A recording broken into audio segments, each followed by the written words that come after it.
Hey y'all, it is Jody here, and I wanted to talk to you guys about something that people ask me all the time. The inventory is crazy low. I mean, there's nothing for sale. There's still halt on most foreclosures. So people ask us, how do you find deals? So I'm gonna let you in on a little technique that we use called driving for dollars. It's easy, it's cheap. I mean, basically you're just out a little bit of time and gas. So what I do probably at least once a week, maybe more than that, is I just drive around, y'all. I mean, I'm just in neighborhoods that I like, that I know sell well, and I'm looking for distressed properties. So these are gonna be houses where, you know, the grass hasn't been mowed, a boarded up window, you know, you can just kind of tell that no one lives there.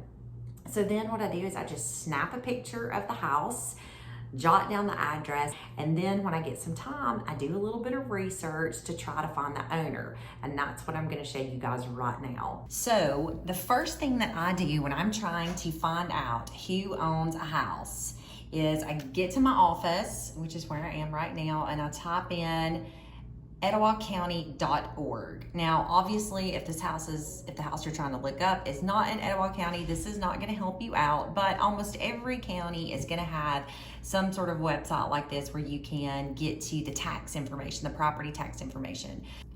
So now we're going to click on Revenue Commission and Appraisal.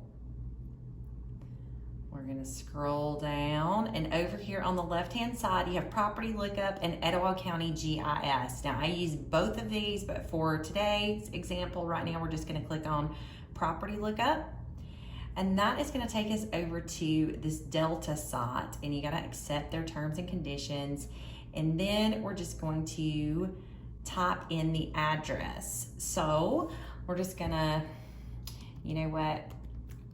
My son just closed on a house today, so we're going to use his house as an example. That is Daystar. We hit submit. I'll click on this one right here, and this is going to pop up just your basic appraisal information, and you can learn a ton of stuff just from looking at this. So it's got a parcel number, it has the address, and over here it has the appraised value. So this is what the county is basing the property taxes on. You can see how much the property taxes were, if they were paid, if there was a balance. And then you can scroll on down to here and you can hit View Appraisal Record. And that's gonna open up this little page where you can go in and see the last deed date and the previous owner. So this tells you basically how long they've owned the house. And sometimes this will just be a row of zeros, and that means more than likely that they have owned the house a very long time because it is not updated in their online system here. So right here, this says that it was 2015 was the last deed date, and then you have a legal description, and we can go on down, and this has it broken down into the land. You have the lot dimensions here, and then the building. You click on that, and it gives you additional information. It's going to tell you that and again, this is county record, so this may not be 100% accurate, but this is going to give you some good base knowledge.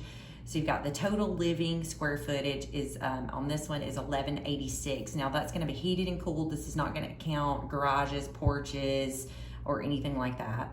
They have that the year built was 1980.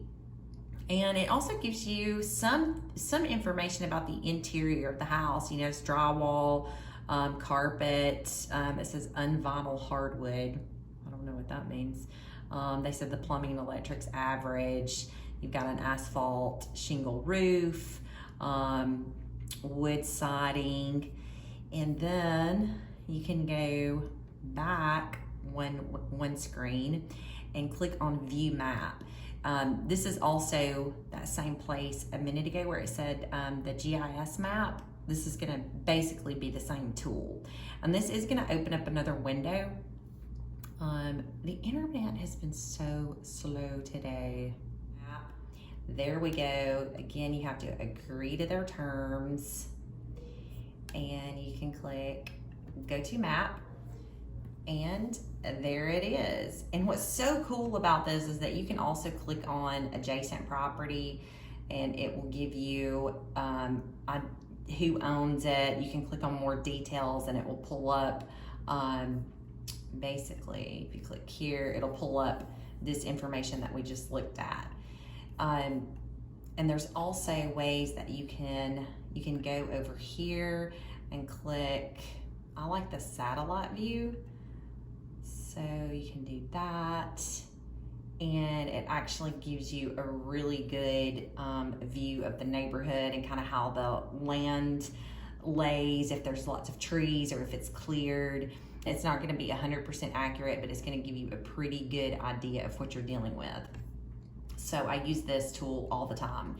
So now if we go back here, so in my example of driving for dollars, you know, we're trying to find the owner of this property. I usually start with Google.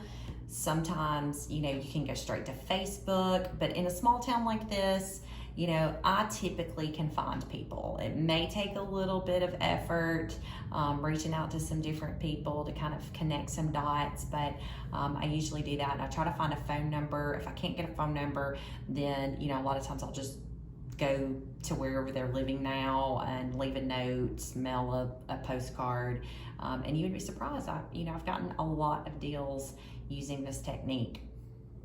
Okay, so that's gonna wrap up this little episode on driving for dollars. You guys know what to do. Just get out there, drive around, find some deals, or if you happen to know of where there's a house that you know is vacant, that's maybe distressed, maybe it's your neighbor, maybe it's down the street, give me a call, guys. I love referrals. I would love to meet you and bring you into my crazy, wacky world. So give me a call, 256-504-JODI, or you can find me on social media. On Facebook, it's Our Flipping Life. On Instagram, it's our.flipping.life. And of course, you know, I have the real estate company, jngrealestate.com. Thank you so much for watching. Be sure to like and subscribe so that you can get notifications of more videos that I post. So that's all for today, guys. I'll talk to you later. Bye, y'all.